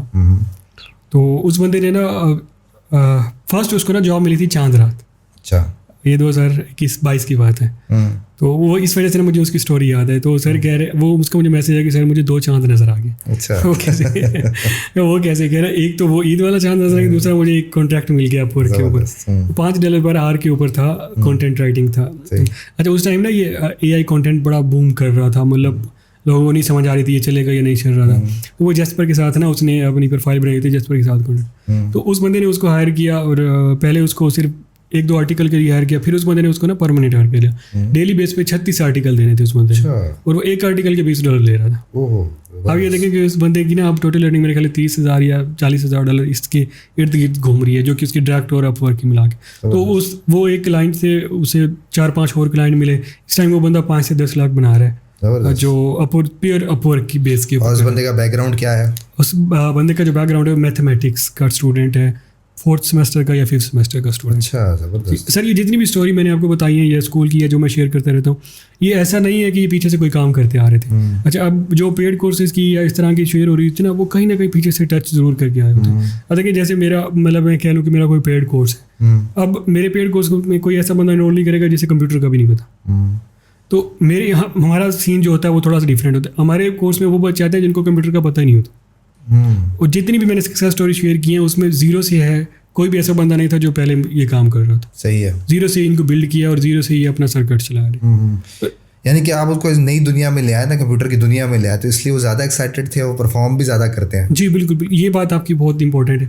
वो बात पिक करते हैं, वो समझते हैं। अब उसने जैसा भी कहा था ना कि ये ऐसे होगा, वो कर लेते हैं। अब जो बंदा जिसको थोड़ा बहुत नॉलेज होता है ना, उसे बता दो कि भाई ये ऐसे होगा, नहीं यार ये तो ऐसे ही कह रहा है, ये ऐसे कैसे होता है, तो वो ज़्यादा पिक करते हैं चीज़ों को और उससे ज़्यादा अच्छे रिजल्ट्स आते हैं। तो ये स्टार्ट में ही मैं चीज़ें ना क्लियर कर देता हूँ, कुछ भाई जो मैं पढ़ाऊँगा वो आपको करना पड़ेगा, अगर नहीं करेंगे तो आप क्लास में नहीं रहेंगे। मेरे सुनने वालों को ये ज़रूर बताएं कि आप किसी ट्रेनिंग का पार्ट होने के खुद सीखने की नज़र से आपने किसी चीज़ को ज्वाइन नहीं किया, और आप खुद जो है वो ये यूट्यूब ने ही इनको सिखाया और यूट्यूब पर ही ये डिपेंडेंट रहे हैं। तो इनको ये ज़रूर समझाएं कि ज़रूरी नहीं कि किसी की मेंटोरशिप में आओगे, किसी का कोर्स ज्वाइन करोगे तभी आप कुछ बन सकते हो। खाली ऑनलाइन इन्फॉर्मेशन भी इतनी है कि खुद बंदा अपनी जगह बना सकता है। बिल्कुल ऐसे सर, जैसे अभी आपने स्टार्ट में मुझसे ऑफ द रिकॉर्डिंग पूछा था कि अब आप अपना यूट्यूब चैनल क्यों नहीं है, मतलब आप इतना अच्छा कर रहे हो, तो मैंने कहा कि आपका भी तो है इतना अच्छा यूट्यूब चैनल, लोग वहाँ से भी तो नहीं सीख रहे ना। तो मेरा जो पढ़ाने का मेथड है वो भी चेंज है। मेरा बेसिकली मैं टीचर हूँ नहीं, तो मेरा यही है कि मैं लोगों की हेल्प कर रहा हूँ कि ये लोग आगे आएँ, इस फील्ड के अंदर काम करें। जो काम करते हैं मैं उनके साथ चलता हूँ, जो काम नहीं करते मैं उनको जवाब भी नहीं देता, चाहे वो मेरी क्लास के हैं, जो मर्जी है। ठीक। तो लोगों के लिए यही है कि सर देखें आपका इतना अच्छा शेयर किया हुआ है, पाकिस्तान में इतने अच्छे अच्छे ब्लॉगर्स हैं, यूट्यूबर्स हैं, इतना अच्छा नॉलेज पड़ा है, किसी एक बंदे को भी पकड़ लें तो आप ऐसे कमाना स्टार्ट कर दें। लेकिन बात वही आ जाती है कि हमने पेड ही करना है, हमने वो इंटरेस्ट ही नहीं लेते। मैंने अभी तक, जैसे मैंने आपको बताया कि मैंने अभी तक कोई मेरा पेड कोर्स नहीं लिया, मैंने कहीं से किसी से भी कोई भी पेड कोर्स नहीं लिया, मैंने यूट्यूब से सीखा है। मुझे आज भी जो मसला आता है मैं यूट्यूब ही करता हूँ, मुझे ये मसला आ रहा है मैंने यूट्यूब, इवन मुझे वर्डप्रेस लॉगिन नहीं करना आ रहा है, मैं यूट्यूब से पूछता हूँ कि भाई मुझे लॉगिन करना चाहिए। तो ये A to Z her cheese YouTube पे पड़ी है, बस सिर्फ फोकस चाहिए और कंसिस्टेंट चाहिए। और एक चीज़ और है, ये पिछले आपके क्वेश्चन से है, लोग ना इसको फुल टाइम बिजनेस लेके नहीं समझ के नहीं आते। वो ये समझते हैं ये ऑनलाइन है तो ये पार्ट टाइम होगा, ये ऑनलाइन है तो हम कभी कर लेंगे। जब तक ये नहीं समझेंगे ना कि ये फुल टाइम बिजनेस है, तब तक इसको करना बहुत ज़्यादा मुश्किल है। हाँ, क्योंकि ना पता नहीं, मुझे नहीं पता समझ आती कि कौन के माइंड में बात डालता है कि पार्ट टाइम है ये चीज़, हाँ, बिल्कुल। और कभी भी की जा सकती है। आप सुबह कोई और काम कर रहे हैं तो शाम को घंटा 2 घंटा इसको भी दे लें तो ये पैसे बनाने लग जाएगी। बनाती होगी किसी के लिए, पर ऑन एवरेज ये एक सीरियस फील्ड है, और सीरियस जब इतनी ज़्यादा सीरियस स्किल है और इसमें सीरियस मनी मेकिंग हो रही है, तो आप उसको सीरियस लें बजाय उसको हमेशा सेकेंडरी ऑप्शन रखें। जी, वही बात आ जाती है, ट्रस्ट नहीं है। और कुछ वो जो जैसे कोर्सेज की बात हुई है, उन्होंने भी इसका ट्रस्ट लूज़ किया। और बीच में ना कुछ और जो मुझे लगता है कि ऐसी फेक ऐप आ गई हैं, वो उससे बहुत ट्रस्ट लूज़ हो रहा है। स्पेशली जो सिटी वाले हैं वो फिर भी थोड़ा बहुत समझदार है। मैं गांव में रहता हूँ तो मुझे पता है वहाँ के एरिया के लोगों का ना बहुत ट्रस्ट लूज़ हो रहा है इसके अंदर। हाँ, वो ऐप आई भी होती हैं, वो एक दिन में इतने पैसे, हाँ, और जी, वो जी, प्रॉफिट जी, डबल कर रहे हैं, और वो लोग ले आओ MLM वाली जो होती हैं, जी जी वो बिल्कुल वहाँ, और ये शहर के बजाय ऐसी जगहों पर ही ज़्यादा चलती हैं। जी जी, गांव में ये बहुत ज़्यादा मसला हुआ है, क्योंकि डेली बेस पे 5-10 बच्चे ऐसे आ रहे होते हैं कि सर इस ऐप से पैसे बन जाएंगे, इस ऐप। फिर 5-10 के साथ 2-3 ऐसे आ रहे हैं जिनके साथ स्कैम हो चुका होता है। तो ये चीज़ भी बहुत ख़राब कर रही है मार्केट को ना, जो मुझे क्योंकि उसके लिए ये चीज़ समझना ज़रूरी है कि कौन सा ऐसा बिजनेस है जिसमें पैसों से पैसे बनते हैं। वो तभी बनते हैं जब किसी और का पैसा उसके अंदर आएगा और वो डिवाइड हो जाएगा। बिल्कुल बिल्कुल। जिस दिन लोगों को ये चीज़ समझ आ गई कि इसमें कुछ नहीं रखा हुआ, आपको कोई मेहनत है, कोई किसी के लिए आपको काम की वैल्यू है, तो उसके अगेंस्ट वो पैसे देगा। खाली पैसे लगाना और उसके ऊपर प्रॉफिट देना, अगर इतना ही प्रॉफिटेबल होता तो हमारे बैंक ना दे देते इतना बिल्कुल profit। ऐसे। तो ये ऐप्स क्यों दे रही है? तो वही है, वो जब तक लालच जिंदा है तो चलता रहेगा सब कुछ। ये ऐसे मेरे पास जो आते हैं, मेरा यही एक उनके रिप्लाई होता है कि भाई अगर कोई बंदा पैसे लेके आपको कह रहा है कि आपको प्रॉफिट होगा तो स्कैम है। बस यही इसका शॉर्ट आंसर। बिल्कुल ऐसे ही है। अगर ट्रस्ट करना है तो कर लो, अगर नहीं करना तो आपकी बात। बिल्कुल ठीक है। डिजिटल मार्केटिंग जो है वो बहुत बड़ी फील्ड है, जी ऐसे ही। और उसमें छोटी छोटी बेतहाशा स्किल्स और सर्विसेज की लिस्ट है कि अगर आप उसमें से बहुत छोटी सर्विस भी कोई दे रहा होता है और उसमें से वो अच्छा खासा पोटेंशियल निकाल रहा होता है, तो किसी ऐसी छोटी स्किल की आपके पास सक्सेस स्टोरीज हो, क्योंकि आप बहुत ज़्यादा स्टूडेंट्स में रहते हैं, वो हमारी ऑडियंस के साथ शेयर करें। जी सर, सक्सेस स्टोरी इस तरह की यहाँ एक है, मैं शेयर करता हूँ। एक वेबसाइट है एक्सेस मार्केट। यहाँ पे क्या होता है कि आप ईमेल सेल करते हैं, फेसबुक अकाउंट आपके जो पुराने होते हैं वो सेल करते हैं, या इस तरह की जो छोटी छोटी सर्विसेज हैं वो सेल करते हैं। तो एक स्टूडेंट है मेरे, उन्होंने ना रिसेंटली इससे 6 माह के अंदर 40 लाख बनाया इस वेबसाइट से। वो क्या करता है, वो ईमेल लेता है जो फेसबुक पे लोग शेयर कर रहे होते हैं, email with user name and password, वो इस साइट के ऊपर जाके उनको सेल करता है। अच्छा। वो अब यहाँ से लोकल जब लेता है वो उसको 300-400 के अंदर, मतलब 100-150 ईमेल मिल जाती है, और उसको वहाँ जाके वो USD के अंदर सेल करते हैं। मतलब ये एक छोटी सी एक, मतलब प्रोडक्ट तो नहीं कह सकते आप इसको, लेकिन एक छोटी सी उसकी एफर्ट है, उसकी बेस पे वो पैसे बना रहा है, वहाँ से ले रहा है और उसको वहाँ पे सेल कर रहा है। एक और स्टूडेंट है, ये मुझे अभी याद आ गई है, वैसे वो स्किल नहीं है उसकी, बस उसका थोड़ा सा माइंड है। रियल स्टेट के ना नंबर सेल करती है एक बांग्लादेश की लेडी है। अच्छा। फाइवर के ऊपर। सही। और वो एक लेडी है जो रियल स्टेट के ना वहाँ पे नंबर सेल करती है। वो एक स्टूडेंट ने देखा कि सर ये देखें ऐसा करी, मैंने कहा भाई आप इससे जाओ, इसे नंबर लो सारे। तो उसने क्या किया, उसको जाके ऑर्डर प्लेस कर दिया। $90 के अंदर वो 1000 नंबर दे रही थी। अच्छा। तो उसने वो ऑर्डर प्लेस कर दिया उसको, और ऑर्डर प्लेस करके उसने नंबर ले लिया, उसे सेम गिग उसने खुद बना ली। अब वो कीवर्ड ये एक है, बंदे 2 हैं। अब वो दूसरा बंदा जब है वही नंबर मुझसे लेकर उसे सेल कर रहे हैं। मतलब ये थोड़ा सा माइंड का है, आप थोड़ा सा अपने माइंड यूज़ करें। इतनी छोटी छोटी स्किल्स हैं, इतने छोटे छोटे फाइवर पे काम है जो आप बगैर कुछ किए भी कर सकते हैं। बिल्कुल ऐसे ही है। अब वही बंदा उसी से जब नंबर क्लाइंट की आगे वो आती है कि भाई ये नंबर डेड हो गए, उसे दोबारा ऑर्डर प्लेस कर देते हैं, उसे दोबारा नंबर लेते हैं, फिर उसको दोबारा सेल करना स्टार्ट कर देते हैं। ये एक छोटी सी स्किल समझ ले, या उसका माइंड समझ ले, कम्युनिकेशन समझ ले, मतलब इस तरह से भी आप काम कर सकते हैं कि जिसको आप अपना बिजनेस बना सकते हैं। लोकल ई कॉमर्स आप कर रहे हैं, लोकल ई कॉमर्स में आपने 1 करोड़ की सेल भी की। जी। तो हर जगह सारी बात है, झंडे गाड़े आपने, इधर से जिस भी फील्ड में गए वहाँ अपने आप को मनवाया आपने, तो आपके अंदर कंसिस्टेंसी है, सारा कुछ है। तो लोकल ई कॉमर्स के बारे में बताएं कि क्या कोई भी जा सकता है, या आप समझते हैं कोई स्पेसिफिक माइंड सेट हो तो फिर इस तरफ आना चाहिए, और इन्वेस्टमेंट स्पेसिफिकली कितनी होनी चाहिए? सर देखिए, अभी लोकल ई कॉमर्स है ना, ये ऐसे है जैसे आप एज्यूम कर लें कि आपको आज 2006 में पता चल जाता कि यूट्यूब से पैसे बनेंगे, वीडियो डालेंगे तो पैसे बनेंगे। आपको 2006 में पता चल जाता कि ब्लॉग बनाएंगे तो इससे पैसे बनेंगे। अगर आपको तब पता चले तो आज आपका लेवल कुछ और होता, मेरा लेवल कुछ और होता। तो लोकल ई कॉमर्स का अब फिलहाल वो टाइम चल रहा है पाकिस्तान के अंदर। मतलब पाकिस्तान के अंदर वो टाइम है, सेल करने वाले बंदे हैं ही नहीं। अगर आप आज लोकल ई कॉमर्स का स्टार्ट करते हैं तो आपको सक्सेसफुल होने से कोई भी नहीं रोक सकता। बिल्कुल ठीक। और दूसरी बात यह है कि इन्वेस्टमेंट कितनी चाहिए या कौन बंदा स्टार्ट कर सकता है। हर बंदा स्टार्ट कर सकता है, इवन जॉब होल्डर कर सकते हैं। अभी रिसेंटली मेरे बैच के अंदर ना 2 पुलिस थे, जॉब होल्डर थे, दोनों ASI थे। अब यकीन करें उनकी स्टोर की जो सेल है ना वो तकरीबन 10 लाख 15 लाख एक वीक की सेल होती है। दोनों मिलके कर रहे हैं, तो वो जॉब होल्डर भी हैं, साथ ये भी मैनेज कर रहे हैं। तो बताने का ये है कि अगर आप जॉब होल्डर हैं, हाउस वाइफ हैं, आप स्टूडेंट हैं, आप किसी बैंक में जॉब, किसी भी इदारे से मुंसलिक हैं, तो आप इसको कर सकते हैं। इसके लिए जो बेसिक इन्वेस्टमेंट चाहिए टेस्टिंग पर्पज़ के लिए, अगर 50,000 भी है तो उससे भी आप स्टार्ट कर सकते हैं। और आप क्या समझते हैं कि सोशल मीडिया को यूज़ करते हुए या दराज जैसे प्लेटफॉर्म को यूज़ करना चाहिए? रिकमेंडेड यही है कि आप खुद अपना स्टोर लेके आए तो ज़्यादा बेटर है, क्योंकि दराज तो एक आपको रैंक करने में टाइम ले जाता है, फिर वो इतना कट ले जाता है आपसे, और इसके अलावा फिर वो परमानेंट भी नहीं होता। कभी भी आपका एक नेगेटिव रिव्यू आता है तो वो आपको हटा देता है। बिल्कुल ठीक। तो बेटर ये है कि आप अपने स्टोर की तरफ जाएं, आप फेसबुक ऐड यूज़ करें, टिकटॉक ऐड यूज़ करें, तो इससे बहुत अच्छे रिजल्ट हैं अभी मार्केट के अंदर। अब देखिए अभी पाकिस्तान के अंदर शोर आता जा रहा है। तकरीबन 80% तो नहीं कह, लेकिन 30 to 40% लोग ऐसे हैं जो ऑनलाइन शॉपिंग करना स्टार्ट हो गए हैं। तो अगर आप आज स्टार्ट करेंगे वही बात आ जाती है, तो आपको सक्सेसफुल होने से इसमें कोई भी नहीं रोक सकता। और आप समझते हैं कि प्रोडक्ट में जान होनी चाहिए या कुछ भी बिकेगा? नहीं, प्रोडक्ट में जान होनी चाहिए, इसलिए प्रोडक्ट तो मेन चीज़ है ना। अब कुछ अभी देखें, अभी एक स्टूडेंट ने ये कल परसों सेल क्लोज किया तकरीबन 70 लाख की ना 2 वीक के अंदर। ये ईद के अंदर ना वो मीट बैग्स हैं, वो सेल कर रहा था। अच्छा। मतलब कि प्रोडक्ट ऐसी थी जो मौके पे छक्का मारने वाली बात थी। आगे ईद भी है, वो मीट बैग है जो अभी आर्ट भी चल रही है, शायद आपने देखे भी हो। तो उसने उसकी तकरीबन 50 से मेरे ख्याल 70 लाख की उसने सेल क्लोज की है 2-3 वीक के अंदर। उसने वो तकरीबन आप ये कह लें 70 से 80 मन वो शॉपर सेल की है। अच्छा। हाँ। और आप क्या समझते हैं कि सेफ प्रॉफिट मार्जिन कितने % होना चाहिए प्रोडक्ट पे? सर सेफ आप रिटर्न इसमें ना थोड़ा होता है मसला, क्योंकि पाकिस्तानी अवाम ऐसी है कि वो मेरे बेटे ने ऑर्डर किया था, वो फलां ने किया था, रिटर्न और कुछ चीज़ ये आपके कोरियर सर्विस भी आपको ना ख़राब करती हैं। लेकिन ये है कि फिर भी आपका जो प्रॉफिट मार्जिन होता है ना वो 15 to 20% रह जाता है अगर आप एक प्रॉपर प्लान के साथ जाते हैं तो। यानी कि आप कहते हैं COD ही लेके चलें और ऑनलाइन पेमेंट्स ट्रेंड नहीं है पाकिस्तान में? नहीं, बिल्कुल नहीं है, पाकिस्तान में ऑनलाइन ट्रेडिंग का नहीं है। सही है। पेमेंट गेटवे नहीं है। ठीक हो गया जी।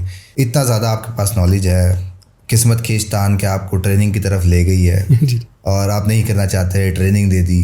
अब एक बहुत बड़ी ऑडियंस आपको इस मीडियम के थ्रू देख रही है और फिर अब आपसे सवाल करती है कि जी आपके पास नॉलेज है, आप लोगों को समझते हैं, तो फिर आप क्यों नहीं वीडियोस बनाते? जितना आपके पास एक्सपीरियंस है आप भी यूट्यूब पर शेयर करें। जी बिल्कुल ऐसा ही है। इस तरह के ना डेली बेस पे मुझे काफ़ी मैसेज आ रहे होते हैं कि आपका यूट्यूब चैनल कौन सा है या कहाँ पे आपकी कोई वीडियोस वगैरह या कोर्स वगैरह। देखिए मैंने स्टार्ट से ही मैं एक ही बात रिपीट करता आ रहा हूँ, मैं टीचर नहीं हूँ और ना मुझे मतलब इसमें था इंटरेस्ट। तो अब मैं जस्ट लोगों की ना हेल्प कर रहा हूँ और मैं सिर्फ उन लोगों के साथ ही मतलब लेके चल रहा हूँ, उन लोगों के साथ काम कर रहा हूँ या उन्हीं बच्चों को आगे लेके चल रहा हूँ जो खुद कुछ करना चाहते हैं। तो जो मेहनत करते हैं मुझे 0% भी वो रिजल्ट देते हैं ना, मतलब 1% भी देते हैं, तो मैं उनको फुल सपोर्ट करता हूँ। जो काम नहीं करते, अब देखिए यूट्यूब पे तो आपने माशाल्लाह इतना अच्छा वो नॉलेज शेयर किया हुआ है, वो अगर वही कर ले तो मेरा नहीं ख्याल कि किसी चीज़ की ज़रूरत है। इस्माइल भाई ने शेयर किया हुआ है, इसी तरह बाकी काफ़ी सारे और यूट्यूबर हैं जिन्होंने बहुत अच्छा नॉलेज शेयर किया हुआ है। आप उन्हीं को देख लें, उन्हीं से आप पैसा मतलब आप सीख के अपना काम स्टार्ट कर सकते हैं। लेकिन ये यूट्यूब से नहीं देखते, मतलब ये कौम नहीं पढ़ने वाली यूट्यूब से। बस ऐसे कह रहे हैं जैसे अपलोड करना स्टार्ट किया तो एक बंदे ने भी नहीं देखना। तो ये कोर्स के अंदर क्या होता है कि ज़बरदस्ती मैं इनसे काम लेता हूँ, अगर असाइनमेंट करके नहीं आएंगे क्लास में नहीं रहेंगे। तो ये रूल जो है ना मुझे लगता है कि इस वजह से जो मैं कह रहा हूँ कि बार बार कि 80% तकरीबन मेरी सक्सेस रेशो होती है ये जो PIT के बैच के अंदर। ज़बरदस्त। तो उसका रिजल्ट यही होता है कि स्टार्ट में इवन कुछ बच्चे छोड़ जाते हैं, लेकिन वो जो छोड़ जाते हैं उन्होंने नहीं करना होता, लेकिन वो रहते भी तब भी उन्होंने नहीं करना था। तो फिर वही बात में कह रहे थे कि यूट्यूब ये कर दें वो कर दें, भाई नहीं है यूट्यूब पे। फिर यूट्यूब पे देख लें तो आपको देख लें, बाकी इतने बड़े बड़े इमरान साहब को देख लें, इतने बड़े बड़े यूट्यूबर बैठे हैं, आप देखें सीखें और करें। मैंने भी तो वही बताना, मैंने अपना तो कोई प्लेटफॉर्म इन्वाइट नहीं किया हुआ जिसके अंदर मैं आपको बताऊंगा कि इसमें ये कर लें वो कर लें। लेकिन ये कि मेरा थोड़ा बहुत और एक्सपीरियंस है, आपका और एक्सपीरियंस है, आपका ज़्यादा, आपने ज़्यादा शेयर किया हो। चीज़ें तो वही है ना, मतलब जो आप करा रहे हैं हम भी तो वही करा रहे हैं, लेकिन हम सख्ती से काम करा रहे हैं, इस वजह से मैं यूट्यूब पे नहीं। बिल्कुल सही है। अच्छा, ऑनलाइन फील्ड के साथ आप बहुत ज़्यादा रिलेटेड हैं, फ्रीलांसिंग, ब्लॉगिंग और सब कुछ। क्या कोई फिजिकल बिजनेस में भी आपका इंटरेस्ट है? नहीं फ़िलहाल तो नहीं है, लेकिन ये कि छोटे मोटे किए हुए हैं स्टार्ट। अच्छा। साइड पे, मतलब जैसे मिनरल वाटर का प्लांट है, जूस की है फैक्ट्री। अच्छा। इसके अलावा बाकी हैं प्लान 1-2 जो वो आपने सेव रखने के लिए, यानी कि इधर कुछ हो जाए तो उसको वो बराबर करने के लिए बनाया है या वैसे ही शौक था? नहीं, वो शौक भी है, भाई भी होते हैं, वो भाई मैनेज कर रहे हैं वो सारी चीज़ें। अच्छा। तो वो भाई ने पूरा वो सेटअप यानी कि रन किया हुआ है। और इसके अलावा बाकी आपको पता है जो हम IT वाले होते हैं, हमारी जो सबसे पहली इन्वेस्टमेंट होती है वो रियल एस्टेट में होती है, वो तो हमारी है ही। सही है, सही। उसमें तो इन्वेस्टमेंट होती रहती है, यहाँ से निकाल के, मतलब रियल एस्टेट में इतना होता है हमारा कि अगर यहाँ से कुछ ना भी हो तो वहाँ से सर्किट चल जाता है। बिल्कुल बिल्कुल सही है। इस तरह बस रियल एस्टेट में किया हुआ है। बिल्कुल ठीक है। अब आप क्या मैसेज देना चाहते हैं उन लोगों को कि जो आप, जिस तरह आपने खुद ही बता दिया कि जो नहीं परफॉर्म करता मैं उसको कहता हूँ कि भाई चले जाओ। अब वो ज़ाहिर बात है उसको पता होता है मैं गलती पे हूँ इसलिए वो कुछ नहीं कहता, और वो लोग वापस भी आते होंगे आपके पास, कोई होता है वो अपने आप को पता होता है कोई और ऑप्शन नहीं, भाई यहीं से ही करना है। तो आप उनको क्या ऐसे मैसेज देते हैं या कैसे गाइड करते हैं कि वो दोबारा ट्रैक पे चढ़ जाएं? सर देखिए, ये बात तो बेसिकली मोटिवेशनल स्पीकर ही करते हैं, मैं भी वैसे ही कर रहा हूँ। बस उसके माइंड में ये बात डालनी होती है कि आपके अम्मी अब्बू ने आपके ऊपर 40 साल वेस्ट किए हैं, मतलब उनकी 40 साल इतनी एज होती है ना यूनिवर्सिटी बच्चे की, 30 साल 40 साल उन्होंने लगाए हैं। आप उनकी तरफ देखें और देखें, उनके हाथ पकड़ें, आप हाथ पकड़ें, आपको खुद फील हो जाएगा कि अब उनके हाथ कांपने लग गए। बस यही होता है कि उसको मोटिवेट करते हैं, एहसास दिलाते हैं कि अब आपके अम्मी अब्बू आपका वेट कर रहे हैं कि आप कमा के लाएँ और वो थोड़ा सा रेस्ट में आए, थोड़ा सा सुकून में आए। तो इस तरह की मोटिवेशन होती है। और दूसरा ये होता है उसको रियलाइज़ कराना होता है कि भाई आप जिस दुनिया में जो सुनहरे ख्वाब देख रहे हो, दुनिया बिल्कुल वैसी नहीं है। आपको ये काम करना पड़ेगा तो ही आपको सक्सेस मिलेगी, तो ही आपके पैसे आएंगे। आपकी फैमिली खुश है, आप पैसे आ रहे हैं, आपकी फैमिली खुश है, सारा कुछ सर्किट चल रहा है, तो तभी आप सही हैं। वरना ये जो आप शशकों के चक्कर में है तो इससे आपकी लाइफ नहीं। अगर वो फिर भी नहीं समझता फिर ख़त्म, फिर वो चाहे यूनिवर्सिटी VC की क्या जिसकी मर्जी सिफारिश लेके आए, ख़त्म, फिर उसको नहीं करना इनरोल, क्लास में नहीं ऐड होने देना, जो मर्जी हो जाए। ये बस बेसिक रूल है मेरा जो जिसको मैं फॉलो। सही है, सही है। ये थे जी मोहम्मद असलम साहब जिन्होंने अपनी स्टोरी जो है वो शेयर की, जिसमें तमाम फील्ड्स, चाहे वो फ्रीलांसिंग हो, चाहे वो फाइवर हो, वहाँ पे टॉप रेटेड हैं। उसके अलावा अपवर्क, फिर ब्लॉगिंग में इन्होंने बताया कितना पोटेंशियल है। फिर उसके बाद जो है वो लोकल ई-कॉमर्स पे आ गए, फिर ट्रेनिंग भी दे रहे हैं, ट्रेनिंग अपने शौक़ से दे रहे हैं, और परसेंटेज भी सख्त टीचर हैं तो इसलिए रिज़ल्ट भी ला के दे रहे हैं। ये जितनी भी चीज़ें इन्होंने शेयर की हैं होपफुली आपको पसंद आई होंगी। और अगर आप इनसे डायरेक्ट कांटेक्ट करना चाहते हैं तो डिस्क्रिप्शन में आपको इनकी प्रोफाइल मिल जाएगी या कमेंट में टैग हुए मिल जाएंगे आपको। आप इनको कांटेक्ट कर सकते हैं, अपने बिजी स्केड्यूल में से कोशिश करेंगे कि आपको रिप्लाई कर सकें। और thank you very much Aslam साहब। और अगर ये तमाम चीज़ें आपको अच्छी तरह समझ आ चुकी हैं तो फिर आप कमेंट में आई विल ट्राई इट लिखना मत भूलिएगा। उसके अलावा जाने से पहले ये ज़रूर चेक कर लें कि आपने यूट्यूब चैनल सब्सक्राइब किया हुआ है, फेसबुक पे पेज फॉलो किया हुआ है, उसके अलावा इंस्टाग्राम पे ही फॉलो कर सकते हैं। That's all for today. Thank you very much. Have a good and safe day.